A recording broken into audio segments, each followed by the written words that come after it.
All right, so like I said, we'll be in Matthew 13 today. So we'll just go ahead and kick it off by reading a few verses here. On the same day, Jesus went out of the house and sat by the sea, and great multitudes were gathered together to him, so that he got into a boat and sat. And the whole multitude stood on the shore. Then he spoke many things to them in parables, saying, Behold, a sower went out to sow, and as he sowed, some seed fell by the wayside, and the birds came and devoured them. Some fell on stony places where they did not have much earth, and they immediately sprang up because they had no depth of earth. But when the sun was up and they were scorched, and because they had no root, they withered away. And some fell among the thorns, and the thorns sprang up and choked them. But others fell on good ground and yielded a crop, some 100-fold, some 60, some 30. He who has ears to hear, let him hear. And the disciples came to him and said to him, Why do you speak to them in parables? So I guess we'll open it up, and I'll ask you guys the same question that the disciples asked Jesus. Why do you think he decided now to start speaking in parables as he taught? Any takers? I think in the parables, he always compared something that was familiar to the people to something that's now unfamiliar to people. Yep, very good. So with a lot of the multitude that he's teaching to, they're not all scholars. They're not all studying all the scriptures and things like that daily. A lot of them are farmers, leather workers. And so one way to teach a more complicated process to people would be to relate it back to something that they might be familiar with. They're not all farmers, but farmers are a pretty easy concept to understand, at least at the basic level. And so that's one reason. I think that he was teaching, beginning to teach about the church, and those who were truly interested in it would be able to understand the parables. Those who had no interest would not. Exactly. A little bit of context too, in Matthew 12, he was really starting to get into with the Pharisees, or trying to find any reason they can to arrest him or persecute him. And so, in this multitude, there were likely spies of the Pharisees that were listening, trying to find anything they could to kind of find a reason to arrest him. And so, like Mark said, teaching in these parables, those who are actually diligently listening to Jesus, trying to understand the message, would hear the message, whereas the Pharisee spies would just hear some guy talking about farming. That's kind of why, I think it's verse 9 here, Jesus says, He that has ears to hear, let him hear. That's kind of his invitation for the people to find that deeper meaning in his parable, and that it isn't just about sowing seeds. So a little bit more about, using a parable as a simple story to illustrate a more complicated topic. We hear in the Bible a lot about milk versus meat of the word, right? You can't teach a beginner of anything a complicated task. You're not going to have someone who rides a motorcycle if they've never ridden a bicycle before. You're not going to have a surgeon perform surgery if they have no idea what body part they're working on or what the process is with that. So being able to teach it at a more easy to digest level can help them build up to be stronger spiritually, more knowledgeable. We have multiple verses in the Bible that talk about milk versus meat of the word. 2 Peter 2, 1 and 2. We'll read 1 Corinthians 3, 1 and 2 when Paul's talking to the Corinthian church.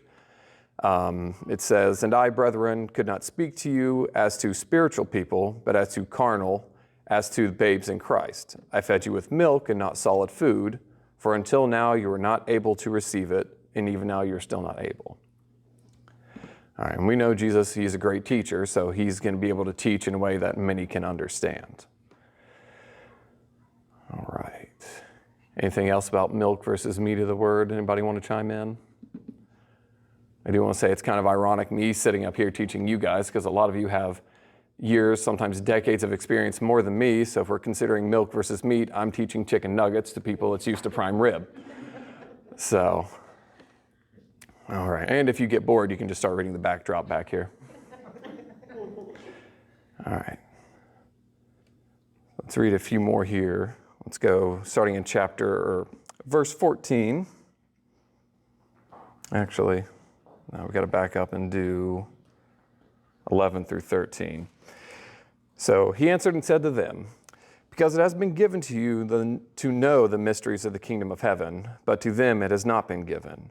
For whoever has, to him more will be given, and he will have abundance. But whoever does not have, even what he has will be taken away. Therefore I speak to them in parables, because seeing they see not, and hearing they do not hear, nor do they understand.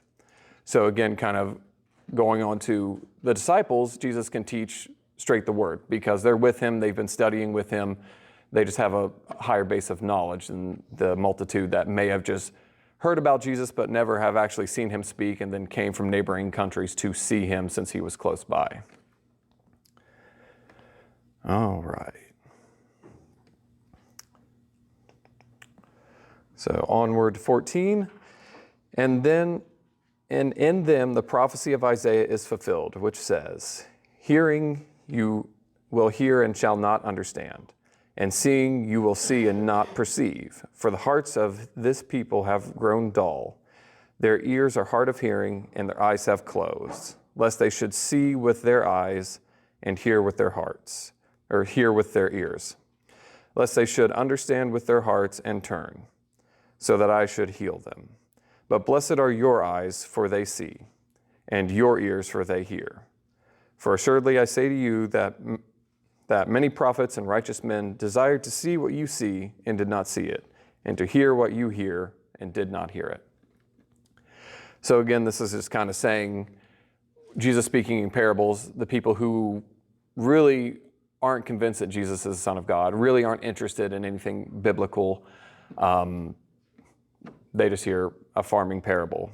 And so we've kind of been there, not so much with this, but if there's something we're very convinced about, like we know for a fact it's right, even if it may not be right, we kind of ignore the obvious signs, right? All right, oh, phone went to sleep. All right. Yes. Yeah, I think it's interesting that he uses this parable to then talk about why he speaks in parables. Mm-hmm. This parable is talking about how not everyone is going to get into the kingdom, or even if they get into the kingdom, be fruitful once they get there, mm-hmm. And to produce any kind of yield. And then he uses a parable that's teaching that concept. The way is narrow, basically. Yep.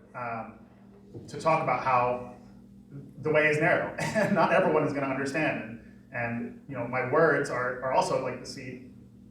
And, that seed is some people will understand it, and some people will have to take a lot of time and then maybe understand it. And other people will think they understand it and not, and other people just don't care. Mm-hmm. And so that's really awesome as like a teacher, that he's like aligning all of his thoughts together in, parable, an explanation of his thoughts about parables, and then he's about to explain the parable itself. Right. It's like really like masterful. Yeah, and parables aren't new to the Bible. We hear about them in the Old Testament, but this is the first time that Jesus is using them, and to this magnitude.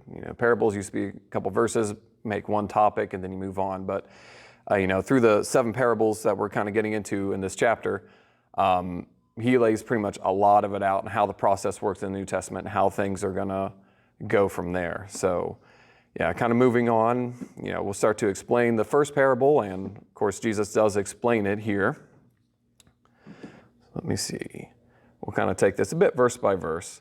So verse 18 here, just starting out, therefore hear the parable of the sower. All right, so just in this alone, he names the parable. This parable is about the sower, not about the seed, not about the ground, not about, the fruitfulness of the seed. It's about the sower. Who is the sower in this parable? The one throwing the seed. So, Members of the kingdom. Mm-hmm. So it'd be Jesus, God, or just those who are spreading the word of God. And so, going on to 19 here, when anyone hears the word of the kingdom and does not understand it, then the wicked one comes and snatches away what was sown in his heart. This is he that receives the seed by the wayside. So again, not all of us are farmers, but we know that a seed that's growing on a sidewalk, it's not going to last that long. Birds come, scoop it up, and it's gone. So these different grounds, the different types of ground that the seed's being spread on can be compared to the different hearts of men. So kind of like Matthew was saying, you get some that pick it up right away, they love it, they sit there and study it. What type of man is the one that's by the wayside? The bird comes, takes the seed, and it's gone. It just be basically the person who doesn't want to hear it. You know, you preach to them, goes in one ear and out the other, they couldn't care less. You know, that's just easy prey for the devil. Not that hard to do. And, you know, they're lost. They don't take the word, and they don't hear it, and they don't obey it. That would be the one with the hardened heart. Yes, the one with the hardened heart. All right. So verse 20 here. But he who received the seed on stony places, this is he that hears the word and immediately receives it with joy. Yet he has no root in himself, but it endures only for a while. For when the tribulation or persecution arises because of the word, immediately he stumbles. So in the parable, the son would be the tribulations and persecutions that this, person is going through, the one that the seed is scattered on the stone. When I picture this, I always remember as a kid, I had sunflower seeds that were just in a Ziploc baggie. Never planted them, but they did sprout. And I, was kind of surprised by that. And of course, I still didn't plant them. So a couple days later, they were dead. So that's the mental image I have every time I hear this parable, that verse. And, unfortunately, we all know people like this. It might be easy to convert them, but like, hey, come to church. Yep, I'll be there. They're here, they're really into it. They get baptized, and then, they just, as the world starts to get to them, they just fall away. And it's especially hard for people, if they're the first convert in their family. All they've known is they've been with their parents, they're rooted in their family and their friends, and now all of a sudden, they obey the word of God, and now that's a huge shift for them. And so, unless they have deep roots, rooted in the church family, that's why we are a church family, is because they can come to us, they can, confide in us, and we can help them out where we can. But without those deep roots, they're just gonna go back to what they know very quickly. Anyone have any comments? Families, sometimes families are the hardest, right? Mm-hmm. They're the closest to you, and as a new convert, you sometimes will try to convert your family first, but their words are more stinging, I think, because they're the people that you're supposed to love, and they love you, and when they don't accept the word, then it's difficult, and then I think the new convert begins to maybe doubt, what they're believing, and so on and so forth. And I think we all know people like that, even perhaps in our own families. Yep, very true. Unfortunate, but yeah, like Mark said, family is sometimes the hardest. All right. Even Jesus found that to be true. I mean, he pretty much had to leave where he was born and raised and go to other areas before people would actually pay him any attention and listen to what he was saying. Yeah, and that's kind of touched on at the end of this chapter too, which, maybe we'll get there. I'm kind of cruising through it. I'm great at turning a 40-minute lesson into 20, so we'll see where we go. Yes. In developing roots, I love this section in 2 Peter 1. I mean, most of us know about it. Chapter 1, verse 5, what they call the Christian graces, and the headline might be is fruitful growth in the faith. This is how deep your roots can go as a Christian, and if you think about these verses and how you can grow your faith, you can and get those really deep roots like an oak tree, where you, and in these verses, it really tells you, if you develop these Christian graces, you will never stumble and fall. Think about the confidence that gives as a Christian. There's people that have died, that have been Christians, that say, I don't know if I'm going to go to heaven. Well, you can have confidence. Mm-hmm. You can grow those strong roots by doing these things. Now, I'm not saying these things are easy, because I think about these things often, and I feel like, boy, I fall short all the time. But yes, the roadmap for growing strong roots, like a strong oak tree that lasts, 100 years. Right. Here it is, right here. When I first read this, to be honest, I was sort of shocked, but excited, because these are some, and there's other places too, but just the verses that say, you do these things, you'll never stumble and fall. Just like an oak tree. When the winds blow, that oak tree that's got strong roots, it's going to still be there. Mm-hmm. Yeah, and like, again, to the growing the roots, the church family is important, but you also have to study the Word, because if you don't know what you're now dedicated to, you don't know it that well, then it is easy just to flip sides. Or like, let's say if you were a new Christian and you're not that studied in the Word yet, but let's say you do fall, commit sin somehow, some way, and then you think it's over, and then you just throw it all away. Studying more, reading the Bible, there is forgiveness. There is a way, Jesus, God can forgive our sins when we know and study the Word and know what to do about it.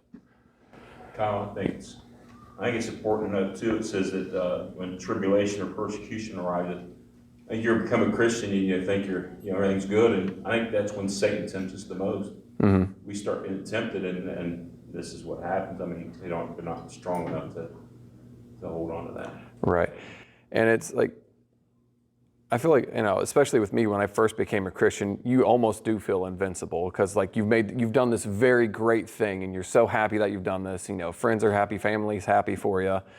But then, as you go on, you realize life is still hard. It didn't get any easier because you became a Christian, but you have, you do have God. He's not physically here next to you. It's not something you can see physically like you're used to. You're used to physical things that can comfort you. And then when you can become a Christian, it's the knowledge. God is still there, but it's a lot of faith that you have to have, and you increase your faith by studying the Word of God. All right. Anyone else got anything to add? Go ahead. I always think of it with this sort of soil is that process where we get the Word in our mind, Mm-hmm. and we love the idea Mm-hmm. of Christianity, but eventually it's got to get down into our heart where it really convicts us. Mm-hmm. And then it's got to come out our hands.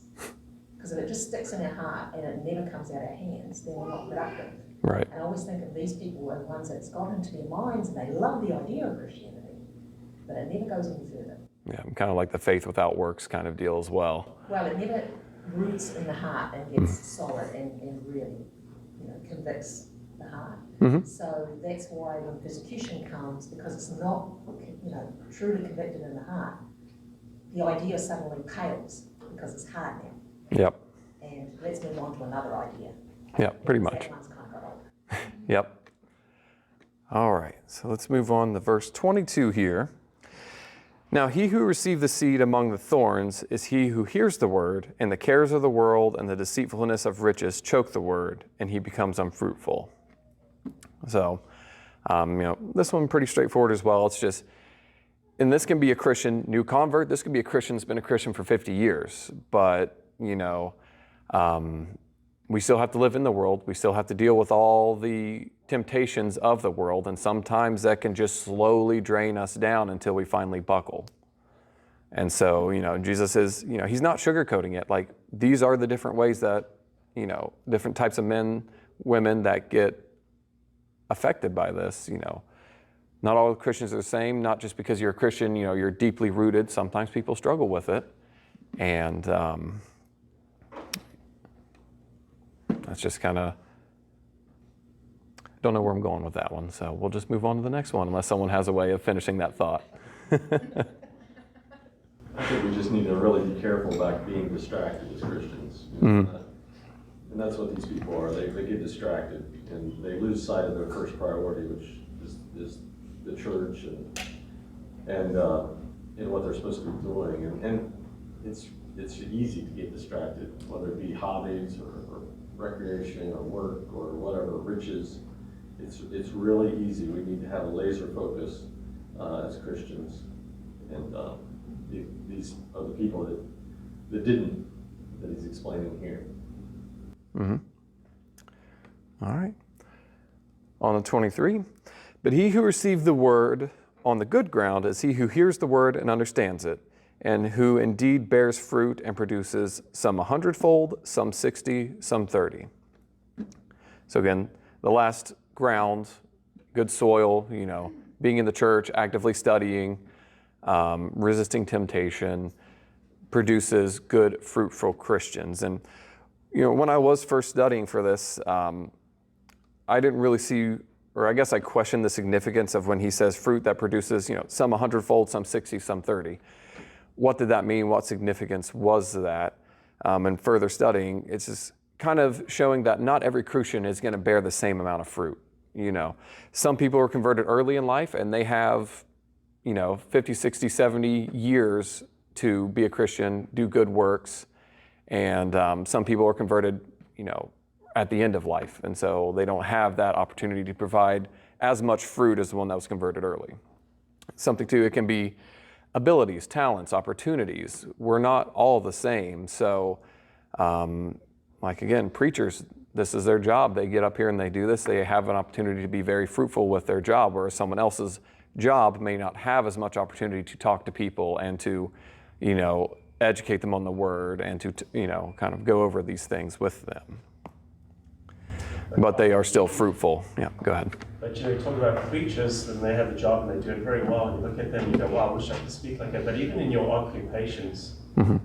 You think of living like your occupation, however you deal with people fairly and kindly and well, or maybe you guys provide, eyeglasses for people that can't afford them, Mm-hmm. things like that.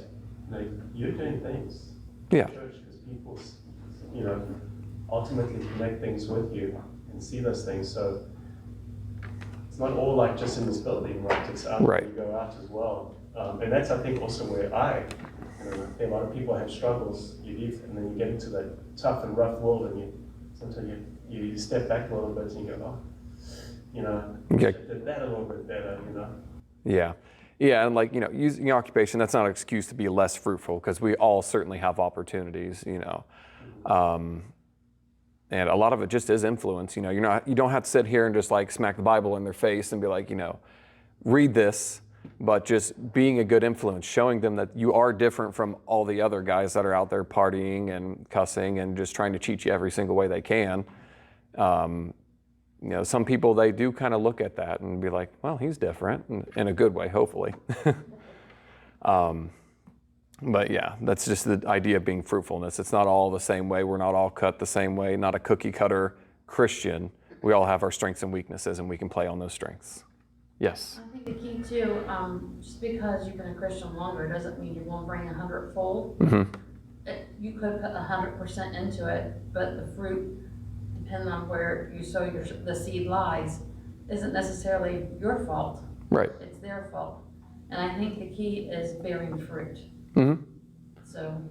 Yeah, and again, it's just like this entire parable. It's like, we go out there, we spread the word, and it's just whoever takes it and, gets that deep-rooted, gets rooted, is more fruitful. So, our mission trips, we go, we spread the word, we try to get established in different countries.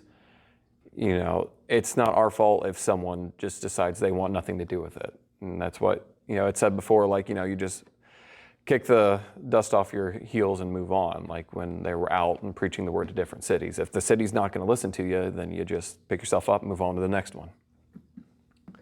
Yes. I think too, with this parable, it reminds us, as the person out there trying to sow the seed, we're not responsible for how it gets taken.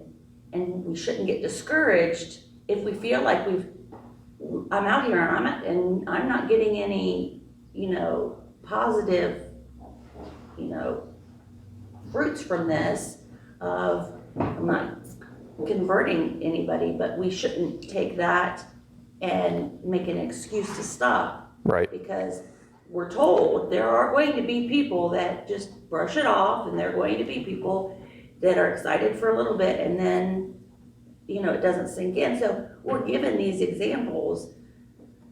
So if you look at the percentage of the seeds that flourish are minimal compared to all of them that get planted. So we need to continue to keep trying to plant and not get discouraged by people not wanting to listen and people, Yeah, which could be another reason why he says, some 100-fold, 60 and 30. You're not going to have 100% yield every single time, and that's okay, just like you were saying. Very good. All right. Anything else before we move on? I think we forget that the yield, like you said, the increase is from the Lord. Mm-hmm. Our job is to get out there and sow. Mm-hmm. And just keep on sowing. And yes, there'll be discouragements. You see people who will become Christians and be very faithful for a while, and then you see them start to drift, and you'll reach out, and you'll reach out, and you'll reach out, and they'll disappear. But then they might come back again. I've seen people who have come back and forth and back and forth. But the growth in them is not up to us, it's up to them and the Lord. Mm-hmm. We just got to keep on sowing that seed. And, I always think of that verse that says that God's word never goes out and comes back void. Mm-hmm. As long as we're sowing it, it's doing good in this world. Exactly. Just to follow up on those last two comments, we should redefine our definition of success. Sometimes, we look at a program and say, well, that didn't yield any fruit. That's not success. Like Chris was saying, success is doing our part, Mm-hmm. spreading the gospel, and God's going to give the yield. And so we've already been successful if we spread the gospel, and we need to look at it like that, instead of how many people came to Christ because of a particular program or not. Mm-hmm. We don't know how long it's gonna take for that seed to germinate. I'm amazed at sometimes these people that come back to the church, or they've been exposed to the church when they were young adults, teenagers, and now they're in their 60s, 70s, 80s, and I think it finally dawns on them that there's a better way, a way that Christ would want them to do. And they come back to the church, or they decide to become Christians even at that later date. Now, I don't know if they even know who it was that planted that seed, Mm-hmm. but nonetheless, that seed germinated after possibly decades. Right. We just don't know. And I think on that too, what she was saying is we don't always know how many of the seeds that we plant do get germinated, because it may be someone you're not in touch with later on, but it did happen, but only God knows Mm-hmm. which seeds germinated. And soils change. Soils get tilled, soils get fertilized. Yeah. And they may not be prepared to accept the gospel at a certain point in their life, but later on, when God's worked on them, that heart is soft enough to accept that seed, and it'll bloom then.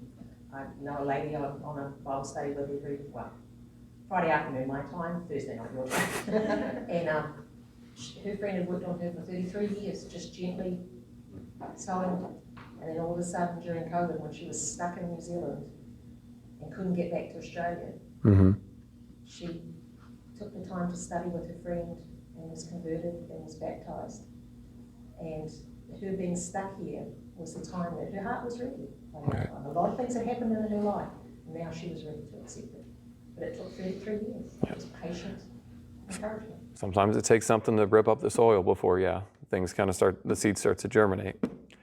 All right, moving on we're starting on verse 24 here. Parable of the wheat and tares. Another parable he put forth to them, saying, the kingdom of heaven is like a man who sowed good seed in his field. But while the men slept, his enemy came and sowed tares among the wheat and went his way. But when the grain had sprouted and produced a crop, then the tares also appeared. So the servants of the owner came and said to him, Sir, did you not sow good seed in your field? How then does it have tares? He said to them, An enemy hath done this. The servants said to him, Do you want us to go and gather them up? But he said, No, lest while you gather up the tares, you also uproot the wheat with them. Let both grow together until the harvest. And at the time of harvest, I will say to the reapers, first gather the tares and bind them in bundles to burn them, but gather the wheat into my barn. All right, so for this one, Jesus also explains this one further down, starting verse 36. So we'll just go ahead and jump down there. That way we can start to go through this parable. So starting verse 36. Then Jesus sent the multitude away and went into the house. And his disciples came to him, saying, explain to us the parable of the tares of the field. He answered and said to them, he who sows the good seed is the Son of Man. The field is the world, and the good seeds are the sons of the kingdom, but the tares are the sons of the wicked one. The enemy who hath sowed them is the devil. The harvest is the end of the age, and the reapers are the angels. Therefore, as the tares are gathered and burned into the fire, so it will be at the end of this age. The Son of Man will send out his angels, and they will gather out of his kingdom all things that offend, and those who practice lawlessness, and will cast them into the furnace of fire. There will be wailing and gnashing of teeth. Then the righteous will shine forth as the son of the kingdom of their Father. He who has ears to hear, let him hear. All right. So no one really explains it better than Jesus right there. Very short, sweet, and to the point, explaining, every analogy pretty well perfectly there. So the first parable is, of course, how we get the word of God spread across the world over time. And then the second parable is directly showing how things will end, right? So as Christians, we're still, just because we become a Christian doesn't mean that we don't have to deal with the trials and tribulations of the world, doesn't mean we have to deal with all the evils of the world. We are still in the world. We're growing right next to all the tares, so to speak, here. It's not until the end of time when Jesus comes back that we are separated from them. And this is also explained in other parts of the Bible as well, and not a parable about just what happens at the end of time. And from my interpretation too, this could be a good reason or a way to help explain, everyone always asks, why does God allow this? Why does God allow that as far as the evils of the world? And this can kind of explain the thought process, I suppose, of that, is that if we just pluck all the evil out now, then we might take the good with it accidentally. You have anyone? Go ahead. Yeah, so I actually have two thoughts about this. One is that, he's explaining that this is a comparison of the kingdom of heaven. And then also, that's verse 24, the kingdom of heaven may be compared to. And then also in verse 41, the Son of Man will send his angels and they will gather out of his kingdom all causes of sin and all lawbreakers. So, this is, you can extend it to the whole world, but also this is the church. There are people who claim to be in the kingdom who are not from the good seed. Mm-hmm. They are weeds that have been in verse 28. He says to them, "An enemy has done this." So these are people who are not called to the church by God, but who have wandered into the church maybe as deceivers by Satan. And so this is just good to know. It's good to know that just because the church, let's say the worldwide church, every congregation of people who call themselves the church, mm-hmm. They might claim that, but it's not necessarily all true. You have to look at the fruit. You have to look at the seed. You have to look at what it's producing. And if it's looks like a weed, it's a weed. If it looks like the wheat, then it's wheat. The second thing of that is, if you're trying your best and you're following the Bible and you're praying and doing your study and you're working in the world to bring people to Christ and show His light to people, it's sometimes discouraging if you are a wheat that is surrounded by tares, by weeds. Mm-hmm. Sometimes you might think, man, am I doing things wrong because you look out and you see a bunch of other people who are doing things wrong. Even though you're positive that when you read the Bible, it's telling you the right thing to do, even though the people around you, maybe your family or just your friends in the church, are not doing things right. And it's just good to know that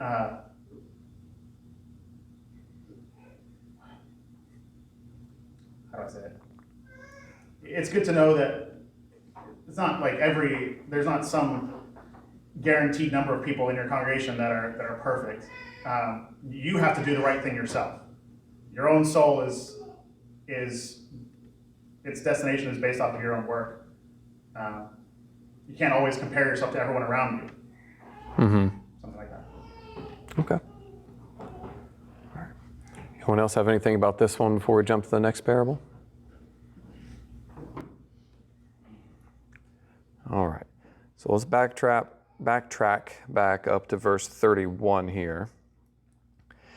Another parable he put forth to them, saying, The kingdom of heaven is like a mustard seed, which a man took and sowed in his field, which indeed is the least of all seeds, but when it is grown, it is greater than the herbs and becomes a tree, so that the birds of the air come and nest in its branches. And again, you notice how these first three parables, they're all about farming. So something that would likely be very easy for the multitudes to kind of correlate things to in more real world situations so they can help understand the spiritual lesson.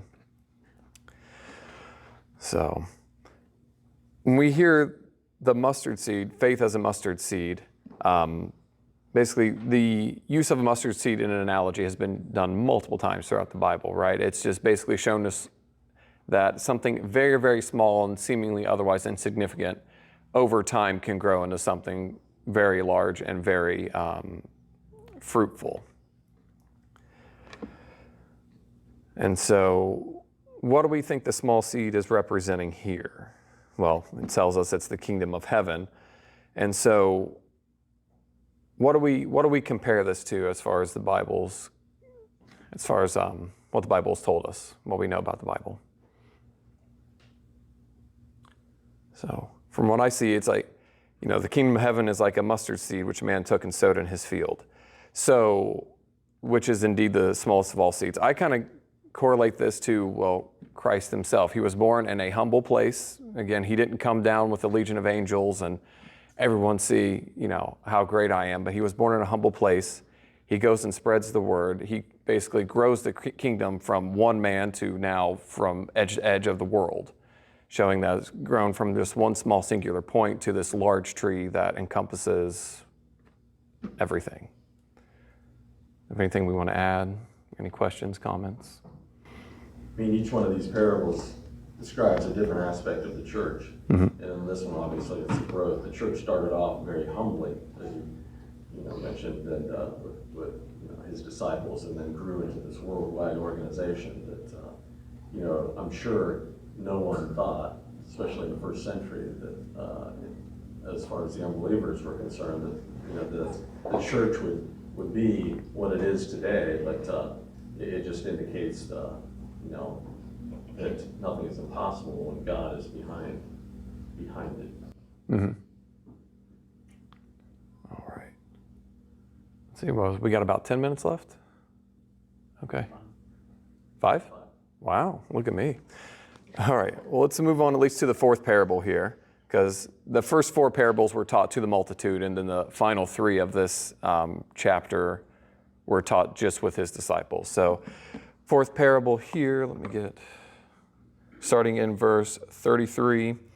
Another parable he spoke to them. The kingdom of heaven is like leaven, which a woman took and hid in 3 measures of a meal till it was all leavened.